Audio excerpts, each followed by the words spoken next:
O que acontece com as pessoas que têm obesidade, síndrome metabólica, são etilistas, são tabagistas ou têm costumes alimentares ruins, é que essa inflamação ela se processa quietinha ali, dia a dia. E isso dificulta muito o processo, inclusive o processo de emagrecimento. Então, muitas vezes você tem uma situação de emagrecimento que ela é bloqueada ou dificultada porque a pessoa não trata o problema básico. E qual é a grande dificuldade? Não existe remédio para tratar esse problema básico, essa inflamação sistêmica. Isso você só consegue quando você organiza as rotinas da sua vida. Por isso que é importante fazer dieta e ter horário para comer, ter quantidades, estabelecer metas para você seguir, de goals na sua dieta. Ou seja, o objetivo não é você perder peso, Vilela. O objetivo é você fazer a dieta. Então a gente gamifica com o paciente. Ah, não é. Quantas? O game não é em relação à Não. perda de O peso. game é o que você tem que fazer, porque a perda de peso ela é incontrolável. E outra, quando você tem um processo de emagrecimento, uma das coisas que melhora é uma coisa chamada resistência periférica à insulina. A insulina é o hormônio que coloca a glicose dentro da célula. Se você não consegue colocar a glicose dentro da célula, a tendência é que a sua glicose ela comece a aumentar. Só que o seu corpo ele não deixa que isso aconteça. Então ele toma providências para que esse excesso de energia ele seja estocado. E ele vai ser estocado onde? Na célula de gordura. Então a resistência periférica à insulina, ela ajuda, ela é um processo obesogênico, ela faz você ganhar mais gordura ainda. A questão é que a resistência periférica à insulina, ela também comanda algumas coisas importantes no seu cérebro. Por exemplo, a sua fome. Todo mundo acha a insulina dá fome porque ela baixa a glicemia. Errado. A insulina no sistema nervoso central ela é sacietógena. Aquela sensação que você sente logo depois que você comeu, que você está satisfeito, não cheio. Estou satisfeito. Tá? Isso é a sua insulina alta agindo no seu sistema nervoso central. Você já sentiu isso. Você foi comer o couvert do restaurante, depois chega ao seu prato e você não queria comer. Isso é a insulina alta. Se você continuar comendo, você vai ver que você vai terminar a tua refeição. Puta, vamos comer uma sobremesa? Isso é resistência à insulina. Caramba. E num processo de resistência à insulina, você tem vai então... empurrando essa resistência, ela vai cada vez ficando maior. pior. E mais que isso, não que ela vá só ficando cada vez maior, mas ela vai durando mais tempo em você. Então você não fica, por exemplo, diabético do dia para a noite. Primeiro você fica hiperglicêmico depois de uma refeição. Depois você fica hiperglicêmico 2 horas após essa refeição. Depois você fica hiperglicêmico até a refeição seguinte, até que você fique hiperglicêmico o tempo todo. Aí se estabeleceu o diabetes. Um exame importante para a gente fazer essa avaliação é o exame de hemoglobina glicada. Né? A gente mede um tipo de hemoglobina, HbA1c, né? Aonde a glicação dela mostra para a gente o que é a glicemia média do paciente. Então, o ideal é que a gente tenha uma hemoglobina glicada até 5,6. 5,7 a 6,5 é pré-diabetes. E acima de 6,5 é diabetes. Né? É mais ou menos assim, 5% é 98 de glicemia. Para cada 0,1%, você adiciona 2,8 na glicemia. Então, quando você sai de 5 para 6, o que era? Então, de 98, você vai para 126. Né? E por aí vai. E essa sensação de que putz, comi demais. Sabe essa sensação ruim que tem quando você... Empachamento. Você tava com fome, e de repente você sente um negócio e fala, caramba, comi demais, cara. Essa sensação de empachamento que você sente é o quê? Tem uma coisa que chama alcalose pós-prandial.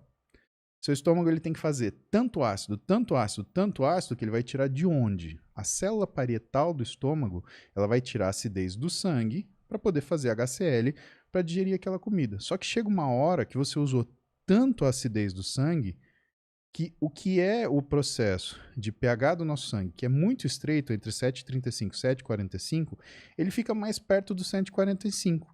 E quando ele fica mais alcalino, o que teu cérebro faz? Ele faz, opa, fica calmo um pouquinho, porque agora você não tem recurso para você fazer sua vida de forma normal.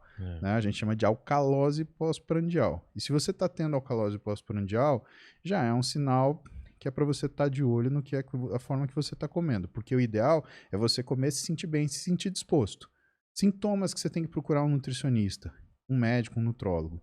Primeiro lugar, é esse empachamento. É você, toda vez que comer, se sentir mal. Azia pra caramba. Excesso de cansaço depois de comer. Excesso de apetite ou dificuldade de parar de comer. Então, Tá esses são... beliscando, alguma coisa. Isso chama picking, isso tem até nome, isso é um sintoma.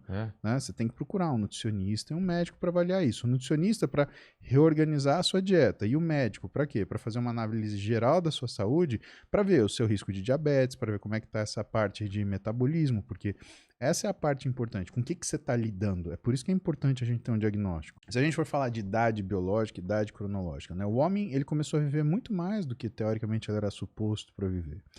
Então a medicina evoluiu, né, e a sociedade evoluiu de uma forma onde as pessoas elas começaram a conseguir ter com a facilidade necessária os recursos para se manterem bem. Alimentos, conforto, proteção, tratamento. Pô, antes de Fleming, da penicilina, tinha gente que morria de dor de garganta, cara. Caramba. Isso foi ontem. Quando isso? Ontem, foi 1800 e alguma coisa. Né? Estamos falando de 100, 200 anos. Antes de Fleming... Morrer de dor de garganta. Exato. Mas isso, a gente está indo contra a natureza? Porque parece que geneticamente a gente é feito para só passar os genes para frente e o tempo que demora isso e depois morre.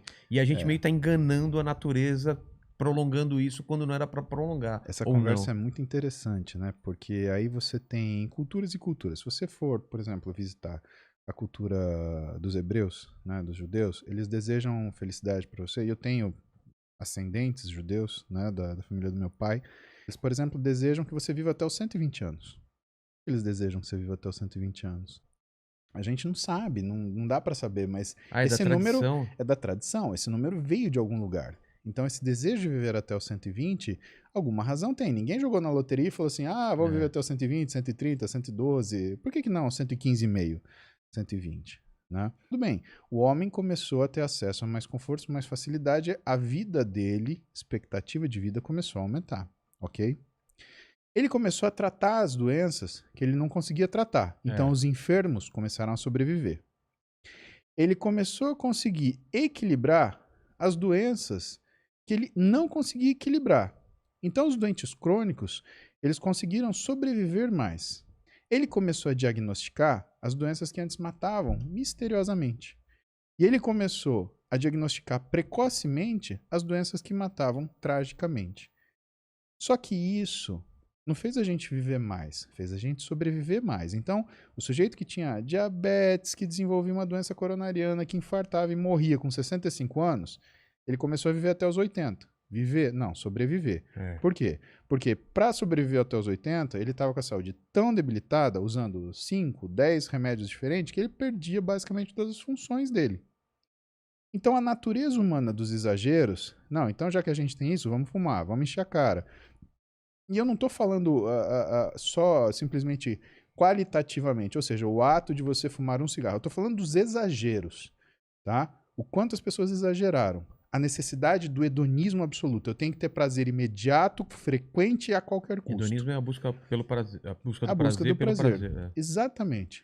Em vez da vida da gente esticar, ela voltou a encolher, porque a gente começou a se matar. Caramba.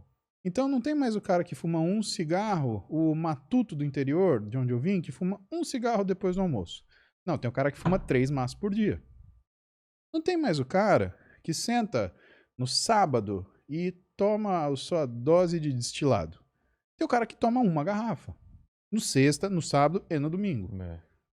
Não tem mais o sujeito que, por exemplo, pega o seu carro, que antes tinha 75 cavalos e chegava com esforço aos 90 km por hora, né? Eu lembro que antigamente você tava 80 km, o carro chacoalhava, cara, na estrada. Hoje em dia você tá 120, parece que você tá 30 km. Exatamente. Isso, cara, ele vai... E para ajudar a gente tem carro que chega a 300 km por hora.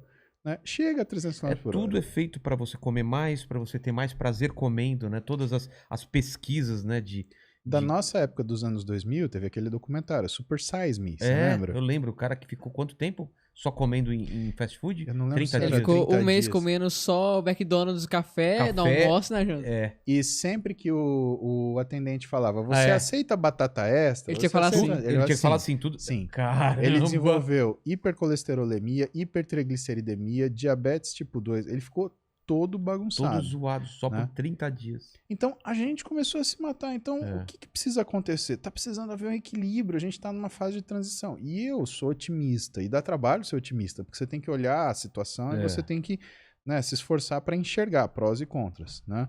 Mas o que eu acho que ajuda? Acho que ajuda a era da informação, você ter acesso a essa informação. E quer queira, quer não, você vai bombardeando. Nunca a gente teve tanta informação, né? E tanta memória. É. Né? A gente tem memória digital.